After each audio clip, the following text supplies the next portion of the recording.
Alikho elishona lingenazo ezalo yamukela ke nazo ezihamba phambili namuhla. Kuhlomule Abasakhulayo basebhulwa. Intsha ye-ANC ifanise nenhlekelele eyomsebenzi. Kanti ke eyakwaTembe Ikhala ngobudlelwane belakuleli neMozambique. Izindaba ze-1KZNTV uzifundelwa uSiyabonga wakaduma nina bezulu elidume esandlwane siyakhuleka. Osomabhizinisi abasebancane basebhulwa bathi kuzothuthuka ukusebenza kwabo njengoba sebethola uxhaso lwezinsiza kusebenza. Laba ke basho kanje ngekathi ungqongqoshe wezokuthuthukiswa kwamabhizinisi amancane kuzwelonke uStella Ndabeni ehambele le ndawo kuyonikela ngezinsiza kusebenza. uNdabeni ke uthi le mboni ibaluleke ngokufana namabhizinisi amakhulu. Phakathi ke kwabahlomlile yilabo abadayisa emgaqweni, abadayisa ngokudla, abacala izinele kanye nabanye. Osomabhizinisi abasebancane abakhele umasipala eDr Nkosazana Dlamini Zuma bathi uxhaso abalitholile namhlanje luzovula amathuba amaningi. Ifridge lele ngitholile lizokwazi ukuthi ngifake iziphuzo enough for ukuthi abantu mebeza ku Good Friday njengoba kuzobe kunenkonzo nani zifike ngasekhaya ngizokwazi ukuthi ngibanelise nemishini yokuthosa ukuthi abantu badle bathola abakutholayo njengoba ngine tech shop phinde futhi ngibe ne takeaway encanana ukuthi abantu mebezithathela lokho ukuthola bakwazi ukuthi badle bathole labakutholayo abantu basizakala abavakashini. Inkinga ekade nginayo indawo engisebenzela yona beyincane kakhulu. Mina ngisebenza ngabantu ngiyabaluka ngenzinzipho ngisebenzele erank. Manje indawo engisebenzana beyincane bangisizile ke bangipha igazebo uma kuukuthi seyigcwele indawo engikuyona abanye bazobe bekwazi ukulinda ngaphandle kwigazebo nokuthi bengisebenza ngedwa ngoba equipment bengingenayo bangixhasile sengizokwazi ukuthola nabanye abantu akusaxhasekanga mina ngedwa sekuzovulela nabanye abathuba omsebenzi abathanda ukusebenza lo msebenzi engiwusebenzayo. Ungqongqoshe womnyango wezokuthuthukiswa kwamabhizinisi amancane kuzwelonke uStella Ndabeni uthi labo somabhizinisi badlala indima enkulu. Namhlanje silapha kumasipala we-NGZ eBulwer uzokunikezela ngezixhobo zokusebenza kulabo abanamashishini amancane laba sibabiza ngoba bangama informal trader. Ubabona ezirenkini bethengisa bepheka amagwinya, ubabona abanye besenza imithungo yabo, laba bancane kakhulu yilabo esobanikezela nge-equipment. Silisebe lijongene nokuxhasa nokuphuhlisa osomashishini abasakhasayo. Ngoko ukuba sibancedise ngezixhobo kuncedisana nabo ukuthi baphuhle bakwazi ukukhula. Uma bekhula bayakwazi ukuthi bakhulise amashishini wabo badala amathuba emisebenzi. Ukanti sizawukhumbula uba ngosomashishini abaphuma noba kuyanetha bayokwenza umahluko besithi abazuhlala balinde uhulumeni abanike imisebenzi. Koko bazaba ngabadali bemisebenzi ze ikwabona ibe ngabo abathi thina sizawuzihoyela imizi yethu namakhaya ethu ngoba uhulumente uyasincedisa sawuqhubeleka nokushishina. Iphini lemeya kulomasipala uKholeka Hadebe uthi isifiso sabo ukubona labo somabhizinisi bekhula. iHerigwala and NDZ particular umasipala onothe kakhulu kweze agriculture and tourism. So sina inkolelo ekuthenini the businesses lezi zizosupportwa namhlanje ungqongqoshe zizokwazi ukukhula and contribute ekukhuliseni umnotho okhona la eNDZ. Sinalo kakhulu lelo themba, siyajabula futhi kakhulu because kuyisifiso sethu ukuthi osomabhizinisi abakhona la eNDZ bakhule sibabone besupply imarket ezinkulu. Ezindabeni ze-1KZNTV ngu-Ayanda Dube ngisebhulwa. Umongameli wophiko lwentsha kuyiqembu ANC uKholeni Malachi uthi inkinga yokwentula amathuba omsebenzi kuleli akuseyona inkinga nje kodwa inhlekelele izwe laseningizimu Afrika elibhekene nayo. uMalachi uthi yela kuleli linemikhiqizo eminingi yezokumbiwa phansi kodwa abantu baswela amathuba omsebenzi. Ukusho ke lokhu ngesikhathi ehambele eSide College emzimkhulu ogwini oluseningizimu nesifundazwe kwaZulu Natal kumbuthano wentsha weqembu le-ANC. Umongameli wophiko lwentsha weqembu le-ANC uthela kuleli libhekene nenhlekelelo yokwantula amathuba omsebenzi. Ukusho lokhu ngesikhathi ehambele eSide College esemzimkhulu ogwini oluseningizimu nesifundazwe kwaZulu Natal. We told the president of the ANC that the issue of youth unemployment, it is no longer a matter of discussion, it's a disaster. And since the When young people of South Africa are unemployed on the streets, we have nothing to do. It's a disaster. Now we told the President of South Africa that at the ANC Youth League, we do have solutions to manage this disaster. Uthi akwazi ukuthi iningizimu Afrika yize likwazi ukuhambisa imikhiqizo yezimbiwa kodwa intsha yesola amathuba omsebenzi. That in a country of so many raw materials,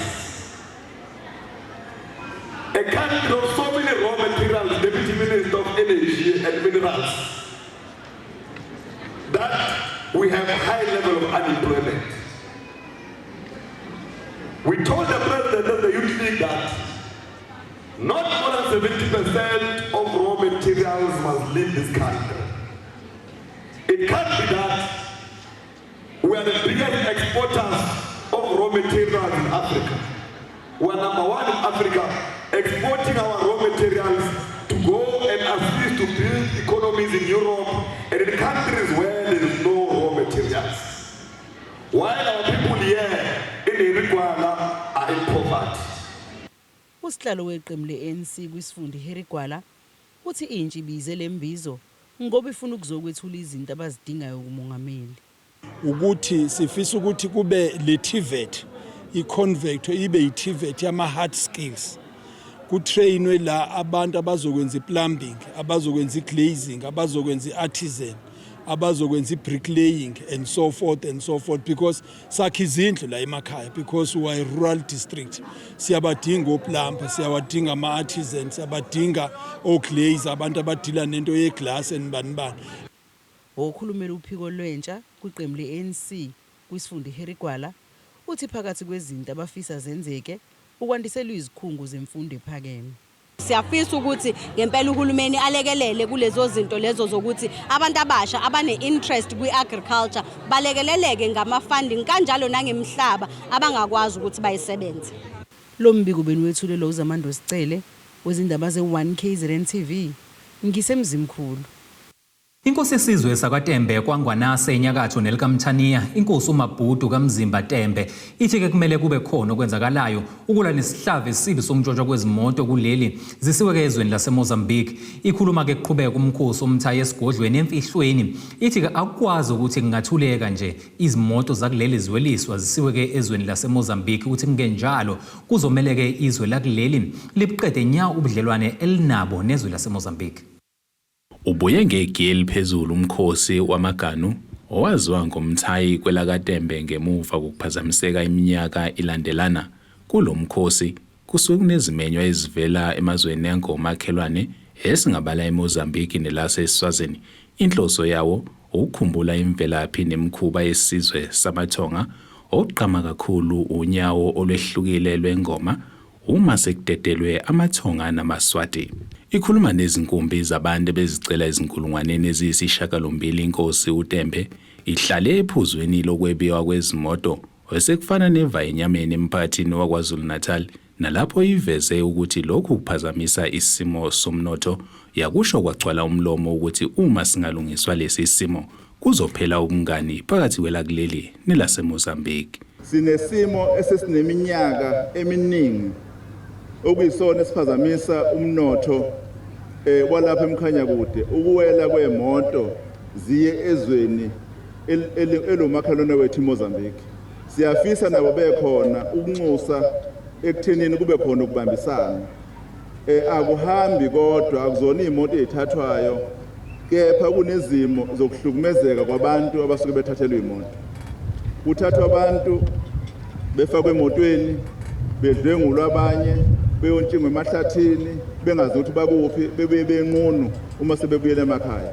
Akusona ke isimo esimnandi nesihle leso-ke engeke sisikhuze njengabaholi esibonisayo ukuthi uma ngabe siphila lempilo esiphilayo siphila impilo okungeyona lesidalelwe yona.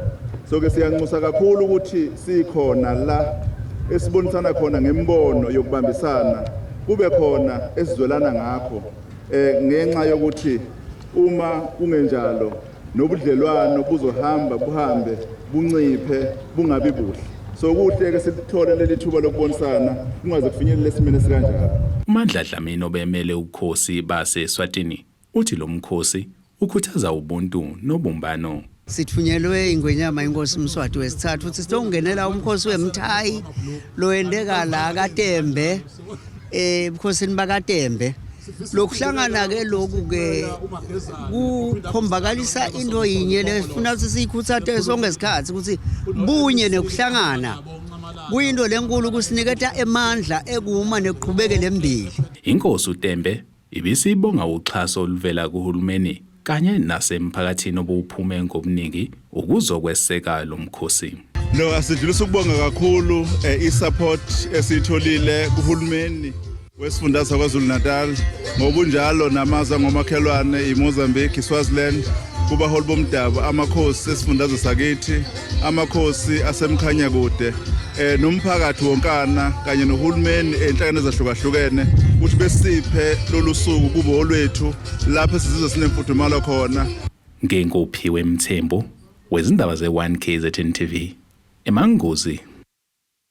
Kumenze ukufunda esikhungweni esiqeqesha amakhono eThekwini TVET College njengoba abafundi bevuke umbhejazana bavala ke amasango bekhala ke ngokungabibikho kwezindlu zokuhlala ungayitholi imali kaNSFAS izinsiza kufunda kanye nokunye nje okuningi. Lo mbhikisho kusunesikhathi esingangesonto uqalile kanti abafundi ke bathi bazoqhubeka nawo kuze kuba ke abaphathi besikhungo bayavuma ukukhuluma nabo.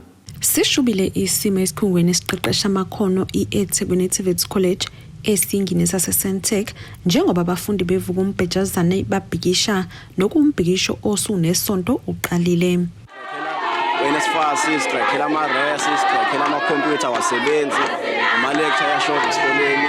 Mina ngokuhlala ngihlala eJaji kunemjondolo engale ngemuva ukuthi iseJaji isemkhukhwini la ngafikela khona ngonyaka odlule kuze kube namhlanje sihlala khona lo isizathu senza ukuthi ngihlale emjondolo ikhona ukuthi lokhu ngilinde imali yokuthola yoku-afforda i-flats anginayo njengamanje. So si-applyile ama-res thiwa sa-processor. So ukuhlala kwami emjondolo ngibone kuyindawo engcono cause iyona cheap njengamanje. Environment yalaphana iyabhede kakhulu for ama-student ala i-Sentech course. Number 1 awukwazi ukufunda laphana, awukwazi ukwenza kunomsindo nje kahle kahle. Nanokuthi abantu bakhona akusiyo indawo ukuthi ngihlale ama-student. Ngesikhathi iziko lesindaba lifika kulesi khungo lisithele phezu kwamaphoyisa abeqapha isimo kanti ke bekukhona iqembu labesilisa abayizidlakela abebeqaphe sona lesi khungo. Abafundi baveze ukuthi ke kade behlaselwa yilaba bebadubula nokuholela ekutheni abafundi babuyisele ngamatshe ukuzivikela. Okunye abafundi abakhala ngakho ukuthi abanye ebebehlala ezindlini ezihlinzekelwe ukuhlala abafundi sebeyakhishwa kuzo nokwenza ke ukuthi basale dengwane. Manje nje asifundi futhi ngabe siyabhala from last week futhi ngabe siyabhala asikwazi ukuthi senze ama-assignment asikwazi uconcentrate kuningi nje okusemqondweni kuningi. Amanye ama-campus ke khona abayitholile imali abanye bangayithola. Manje ke namanje ngoFebruary sathe kade salinda I think from November last semester kuze kube namhlanje imali ethakangeni manje kubhlungu ukuthi abanye bayitholile kodwa from amanye ama-campus thina nje akuwakhulunywa lutho nathi. So last semester thina behlala ema-res. Okay manje shuthi sebeyitholile ilist yama-student angimele angene ema-res. Manje sibone ukuthi bathathe ama-N4 kuphela kanti thina uma stand wase-res ubesiniki wathi singabehlale kwamanje cause ngeke sikwazi ukuthi sihambe e-res sibuye sesinganazo indawo zokuhlala. Sabuya ke sahlala ema-res ke manje sekuthiwa isisendiwe ilist manje amagama ethi awekho manje sebefuna usikhiphe ema-res. Imizamo yokuthola ukuphawulwa kwabesikhungo kayiphumelelanga njengoba ke bebengena ezintangeni. Abafundi bathi ke bazoqhubeka nokuvala kuze kube ke bathola izimpendulo ngalolu daba.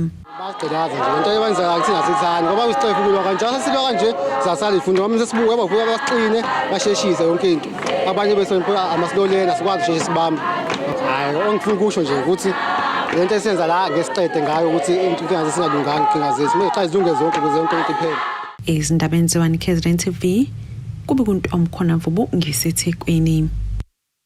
Ake sisishelele njengaseyitolo siyabuya nezindaba.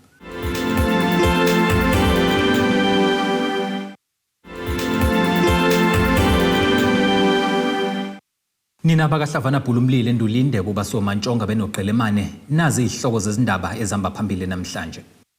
Kuhlomule Abasakhulayo basebhulwa. Intsha yeANC ifanise nenhlekelele eyomsebenzi. Kanti-ke eyakwaTembe ikhala ngobudlelwane belakuleli neMozambique. Ungqongqoshe wezolimo nokuthuthukiswa kwezindawo zasemakhaya uSupha Zuma uveza ukuthi umphakathi kufanele usebenzise umhlabathi njengoba ke udlala indima enkulu ekuxosheni ikati eziko. Lokhu kokusho emcimbini obubanjwele kuWard 11 ngaphansi kamasipala wesifunda Amajuba lapho ke obehambisana khona nongqongqoshe wezezimali uBheki Nkonyeni okuyilapho enikele khona ngezinkunzi ezintathu kanye nezinye izinsiza kusebenza emphakathini. Ungqongqoshe wezolimo nokuthuthukiswa kwezindawo zasemakhaya uSupha Zuma uhambela umphakathi waseNewcastle ngenhloso yokunikela ngezinsiza kusebenza kubalimi. La kuzophendula izicelo zabantu. Sasilana ngomhla ka23 kuJanuary. Sabuya futhi umhla ka1 kuFebruary. Saxoxa nabantu abaningi, abantu nje abafisa ukuthi bangene ekutheni balime, batshale. Saxoxa nama group abanengade sithi ama community gardens. Saxoxa nabafuyi abafuyi bezinkomo becela izicelo ezihlukahlukene. So sizophendula ke lezo zicelo abebezicelile manje ngani ngoba sathi sifuna ukusheshisa indlela esiletha ngayo intuthuko kubantu. Mabekhulumile nohulumeni, uhulumeni ashesha phendule ukuze abantu bazi uhulumeni utheni. So siqale ukuthi laba ade befune ukuthi batshale emakhaya kwasijabulisa kakhulu ukuthi indawo yala iyilokishana kodwa abantu bafuna ukutshala but lolu hlelo nalo kuhlala ukhuluma ngalo one home one garden lokuxosha indlala nathi salifuna nala iziningi kakhulu ke imizi siyitshaliwe one home one garden njengasifikile la. UNxamalala uphinde wanikela ngezinkunzi ezintathu kubafuyi besifazane. Si responda kwinkinga yepoverty ekhona ukuthi kuphele ilokhuzana ububha obukhona nendlala ekhona. Kodwa enye into engiyayithanda kakhulu kubafuyi khona ohlalo abafuyi la umuntu esifazane. Leyo isiqeda ngoba njalo mangikhuluma ngendaba yalelo hlelo esinalo leenkunzi ongqongqoshe besifazane badala thina abantu besifazane bosizakala nini basizakele ke manje ngoba kwasukuma lo hlalo owesifazane wathi Nxamalala siyayibona umnyango ukuthi wenza ubuhlo obungakanani kwabanye babafuyi kule ndawo eziningi osuhambise khona izinkunzi ushintshe inhlobo yenkomo kulezo ndawo. Sacela ukuthi nathi la ke sibenefite kuleyo program khona soshintsha nohlobo lwenkomo zethu. Sizobathulela ke sibalethele inkunzi ezintathu ukuze bakwazi ukubenefit. Khona manjalo ungqongqoshe wezezimali uBheki Nkonyane uveza ukuthi yagculisa indlela okusetshenziswe ngayo imali ebibekela umnyango wezolimo. Ngizama ukuthi ngenze i-financial oversight. Ngibuka ukuthi le budget bayisebenzisa ngendlela eyiyo yini. Siyazi ke i-Department of Agriculture ifanele ipromote i-food security. Sonke njengoba silana sidlela i-breakfast, sisazodla lunch, sisazodla i-dinner, uyena le department ekhiqiza ukudla. Ngihambile ke no-MEC singaqali. Siye saya na kwi-planting season sayoplanta nala nathi so champion khona mina u-champion waseLembe district siyenzile futhi planting season kunabalimi bethu ababenefitile from this particular budget yale financial year e2.4 billion rands. Uyaphela kunyaka iyaphela futhi ne-period ne-term ye-6th administration. Kuningi esiziqhenya ngakho siwuhulumeni waKwaZulu-Natal oku-achieve abantu. Thobe kadladla ezindabeni ze1KZNTV eNewcastle. Ukwentula amanzi kubukeka ke kusalokhu kuqhubeke njalo nokuba yinkinga emphakathini wakuleli njengoba abantu bezithola bewabanga nezinkomo amanzi emfuleni. Umphakathi waseMbizimbele emacambini nawo ke uzwakalise izikhalo zawo ngokuntuleka kwamanzi kule ndawo nesekuthathe izinyanga ezintathu ngenxa yokulungiswa ke kwesiphehlimanzi sale ndawo.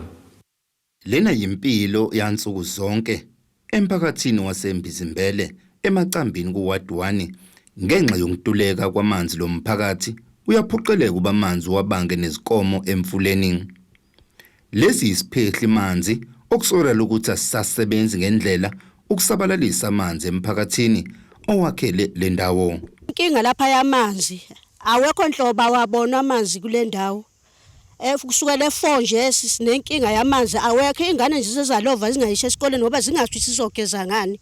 Siyacela nisize bakithi sisenkingeni ngempela. Kwamina nje ngimdala ngisakwazi ukuthwala isipakpaku.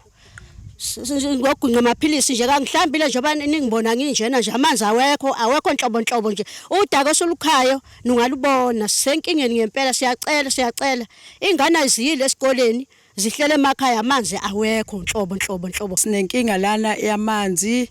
Asazi noma qhuma amapayipi asiwathola amanzi sekuyophela inyanga njengamanje sesikhe iseleni asazi ukuthi kuzokwenzakalani. Sicela nisizeni asikwazi nje ukwashela ingane kade sesicabanga nje ukuthi zivele zimiswe ingane ngoba nasesikoleni la ithekela imfundo sicabanga ukuthi amanzi awekho nakhona. Abaholi bendawo okuhlanganisa ikhansela lendawo baveza ukuthi kuningi sebekwenzile ukuzama ukuxhumana nomasipala wesifunda iLembe okuyiwona obhekelela ukusatshalaliswa kwamanzi emphakathini. Kwase kufakwa ke i-timer edala ukuthi abantu bengabe besakwazi ukuthi begcine bethola amanzi kwa u1 way ke uDisemba wonke uJanuary abantu awekho amanzi kuze kube imanje awekho amanzi kodwa umuntu okunye ubuye wathola ukuthi seqhuma amapayipi nawo amapayipi aselungiswe uDisemba wonke noJanuary wonke futhi kuze kube imanje abantu bakithi abanawo amanzi akukho lapho kubhlungu ke kunabantu abadala kunezikole ezikhona ezisizakala kuyo lebhoholi njengamanje engakwazi ukuthi isebenze ngendlela eright ngenxa yokuthi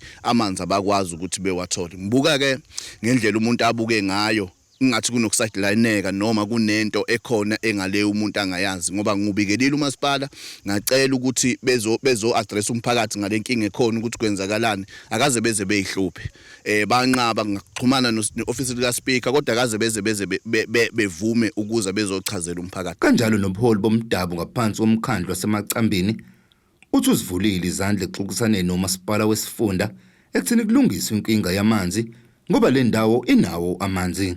Lolu daba silidingide kaningi nabo masipala ngingasho udaba lwalapha esigodini lesi kuphela kodwa endaweni nasesizweni sonke sasemacambini sesilidingide kaningi lolu daba lokuntuleka kwamanzi sinxusa kuziphathimandla ukuba nizilekelele ngokuthi abantu bakwazi ukuthi babe namanzi. Imizamo yokuthola ukuphawula kwamasipala wesifunda iLembe ayizange iphumelele kwaze kwashaya isikhathi sokuya emoyeni. Ezindabeni ze1KZNTV kubikuthi abantu maphumulo edokodweni. Ofundisa ngezokuphepha kwamanzi ngaphansi kwesikhungo iNational Sea Rescue Institute eRichards Bay enyakatho nelikaMthani umncedisi Hlalatu uthi ukuthanda umsebenzi kanye nokusebenza ngokuzikhandla yikho ke okholele ekutheni ahambe phambili njengesisebenzi esivelele kuzo zonke ezweni. uHlalatu osekungokwesithathu iminyaka ilandelana ehonyeliswa njengesisebenzi salesikhungo esisebenze kakhulu kuzedlula zonke ezweni. Lokhu ke kwenzeke ngesikhathi lesikhungo sinenkomfa yeminyaka yonke yokubheka umsebenzi osuwenziwe kanye naloyo osazo kwenziwa uma ke kuqala unyaka ebebanjele eThekwini ngeledlule. Sokungokwesithathu-ke iminyaka elandelana evela njengesisebenzi esihamba phambili ngokufundisa ngezokuphepha emanzini umncedisi Hlalatu eNational Sea Rescue Institute eRichards Bay emcimbini waminyaka yonke lenkampani eyibamba njalo makuqala unyaka eThekwini. uHlalatu-ke uthi baqonelisa ngokomsebenzi abawenzayo yena-ke ubashaya amakhanda bonke ngokuhambela izikole nemiphakathi njengoba ekwazile ukuthi ahambeleke izindawo ezingu-210 kwathi abantu ababonile abafundisa ngokuphepha emanzini baba u-96,400. Ndiye ndazibona ndingomnye wababizwayo okwesithathu ke kulonyaka ndiba umuntu ophuma phambili ngokusebenza nationally la eMzansi kusho ukuthi lo msebenzi engwenzayo uyabancumisa abakwa-Sea Rescue nomphakathi futhi uyawuncumisa ngoba vele uma kusenziwa lama awards umsebenzi esiwenzayo ubuya ulandelelwe nokuthi ke futhi ke uphinde ufakazelwe ibantu vele esube siyakubona siyosebenza kunye nabo kwindawo esebenzela kuzona. uHlalatu uthi inani labantu abamenzayo ezindaweni zasemakhaya libukeke likhulu maqhathaniswa nasolwandle. Lo msebenzi awenzayo umenza ukuthi kahlangane nabantu abaningi kodwa kubaluleke kakhulu ukuthi ke baqale abantwaneni abancane ukufundisa ngokuphepha. Siba namanana khulu ke abantu abamenzayo kusho ukuthi lamanani awu5% khona ema-beach ethu 39% kwindawo ezisondelene nasemakhaya singathi imifula amadami kusemphongolweni kusebhavini noma kusendishini lapho ingane zibuya ziminza khona. So ke uma singaba nasesiya ebantwini ke sokwenza lo msebenzi wokuthi sibexwayisa siqala kwingane encane secrash sihambe siye kumuntu omdala emva kokho. Uhlala uthi ukuthanda umsebenzi kanye nokusebenza kanzima ikhona ke kholele ekutheni abe ngumsebenzi uhleze hamba phambili kunabanye.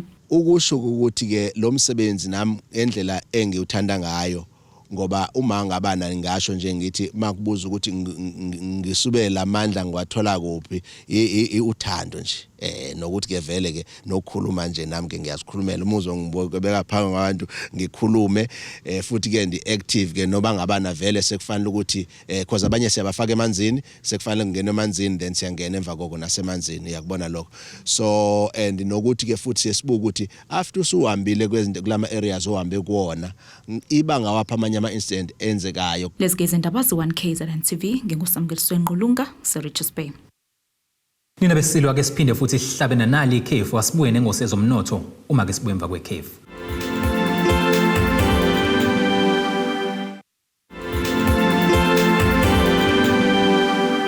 Sakubingelela ke sekwamukela monga busanda kubukela izindaba zethu nazi izihloko ezihamba phambili namhlanje. Kuhlomule abasakhulayo basebhulwa.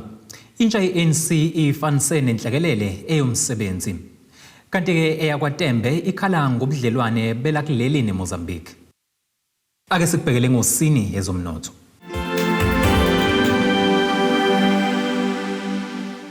Irandi lakuleli liyu 19 rand 2 cent maliqhathaniswa nedola laseMelika libe u20 rand 52 cent maliqhathaniswa neeuro laseEurope libe ke u24 rand 4 cent maliqhathaniswa nopondo waseBrithani igolide ke lona lingu $2023.80 ounce kuthi oil ongahluziwe ube u$82.19 umphongolo.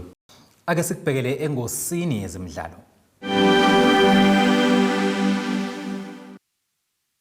Ukapteni wabafana bafana Rowan Williams uqokwe njengonozinto velele kwi-AFCON ebibanjelwe e-Ivory Coast.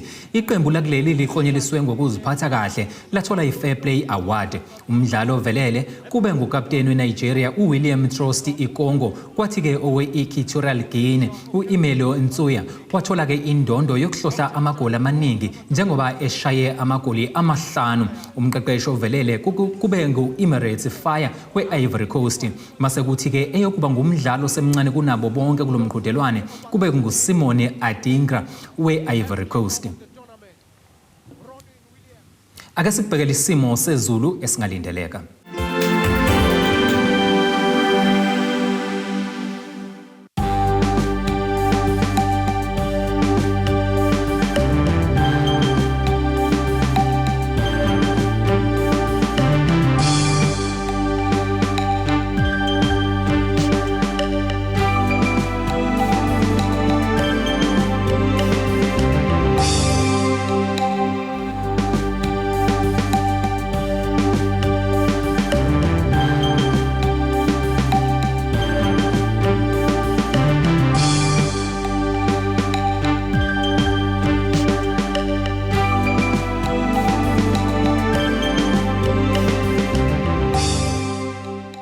Zulomnyama undlela zimhlophe ngiyaziguqisa bese kuphathele zona namhlanje kanye nethimba sihlangabeze kusasa noma kanjani futhi ngesikhathi esifanayo.